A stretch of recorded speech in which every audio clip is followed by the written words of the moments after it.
Hello. We're wondering today if a dog has Buddha nature. However, we already know that dog has Buddha nature, so why are we asking this question?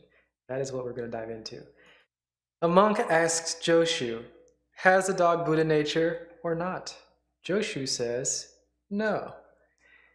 We talked about this last episode. Everything has Buddha nature.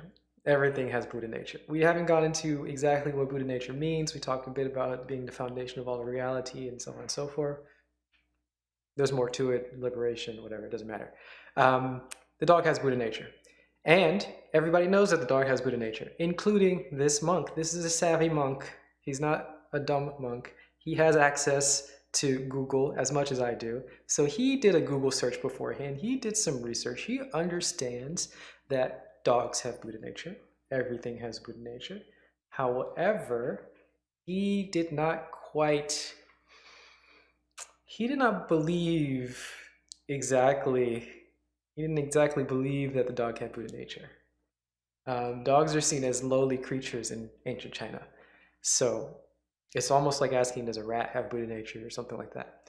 And he's like, well, even dogs have Buddha nature? Buddha nature is a good thing. Even dogs have Buddha nature? Um, there's a little bit of a doubt. And there's also a little bit of an expectation. So there's two routes we're going to go through today. Three routes maybe. We're going to go through a couple routes. So first we'll say the expectation. Let's say the monk confidently asks. He does his research. Dogs have Buddha nature. Oh, I learned dogs have Buddha nature. I'm going to ask Joshu about this. I'm going to ask my Zen master. Does a dog have Buddha nature? And the monk is expecting the answer yes. So Joshu is going to say no. No, the dog doesn't have Buddha nature. Are you crazy? You think the dog has Buddha nature? Stop thinking. The thinking is the problem. You have this concept of what Buddha nature is, but you haven't really gotten to it.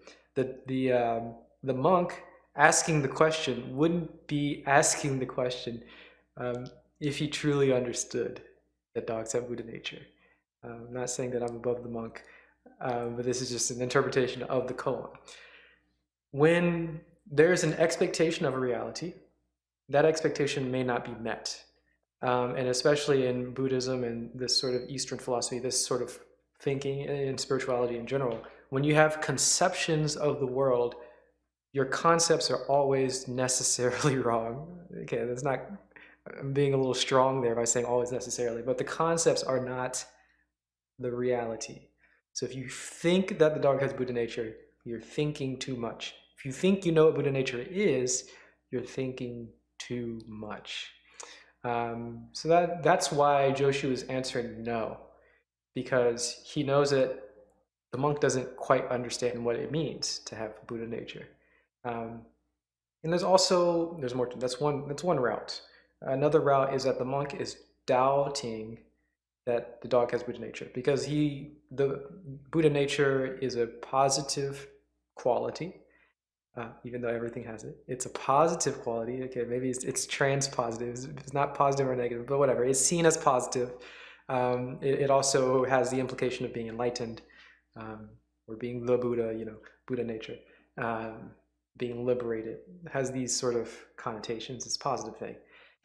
And dogs are lowly creatures, so they're like rats or cockroaches, maybe, if you want to say it, like if you want to be in the modern sense. These are, you would ask, does a rat have Buddha nature? Does a cockroach have Buddha nature?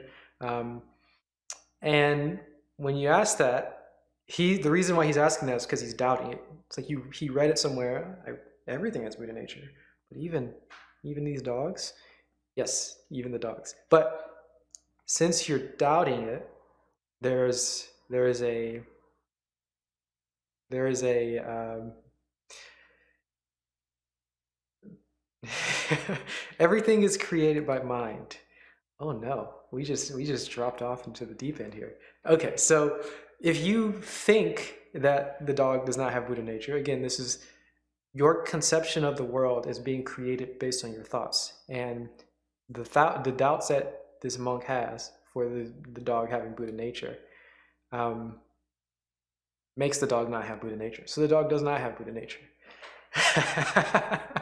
Oh boy, we're diving deep. Okay, we're not gonna go farther into that. I'll try to get that into a different video because that can go far. And then also, one more thing, Buddha nature implying liberation or being enlightened.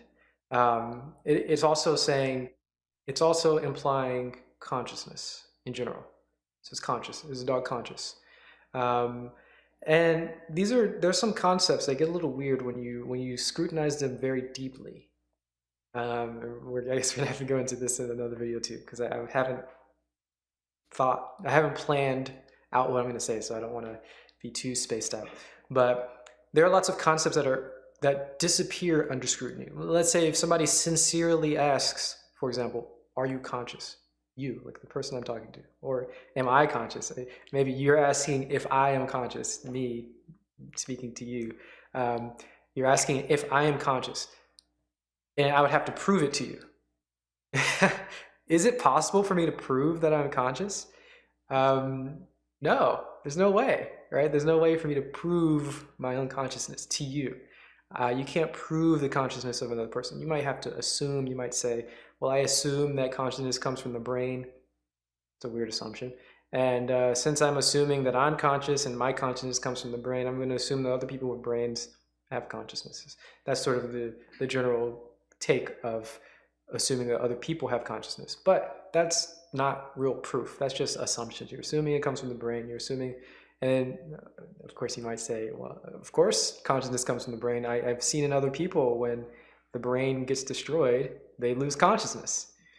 Yes, in other people, when the brain gets destroyed, they stop interacting with the world in different ways, but that's assuming that they have consciousness beforehand.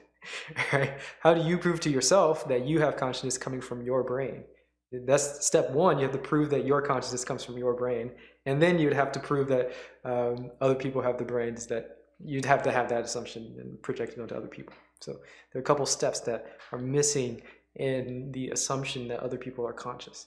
And then you can go on to our animals conscious and our cups conscious, our statues conscious, all of these things. Are these things conscious?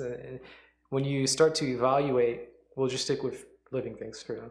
Once you start to try to evaluate and try to figure out and confirm the consciousness of a thing, that concept disappears. Is a computer conscious? Does an AI have consciousness? They'll never have consciousness because we're always going to be trying to verify it. And when you try to verify it, it's going to disappear. When you try to verify your own consciousness, it disappears. When you try to verify another person's consciousness, it disappears.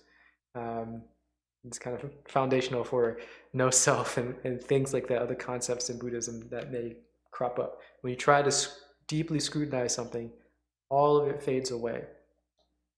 And that can be applied to other things. So for example, if I don't believe that I am pretty, I may deeply scrutinize myself and try to figure out if I am truly pretty.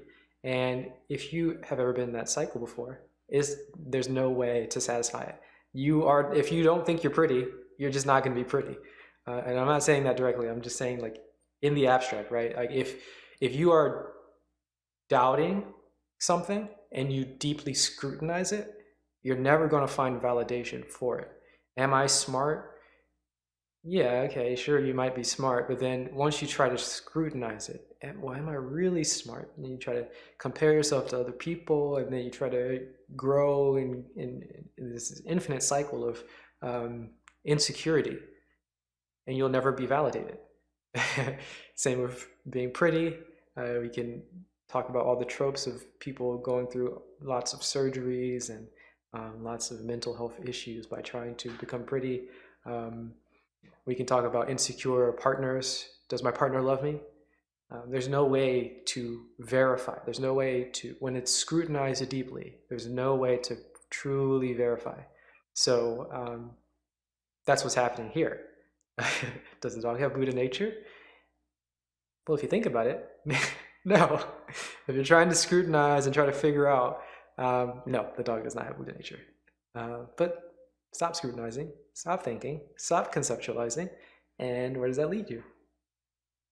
Well, that's sort of the whole point of the practice.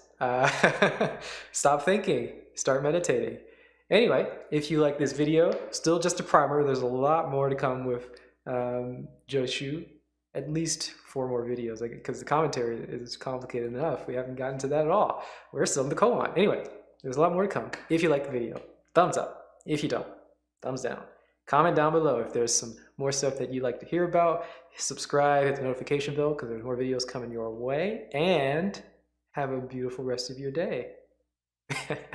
Thank you for joining me. Bye-bye.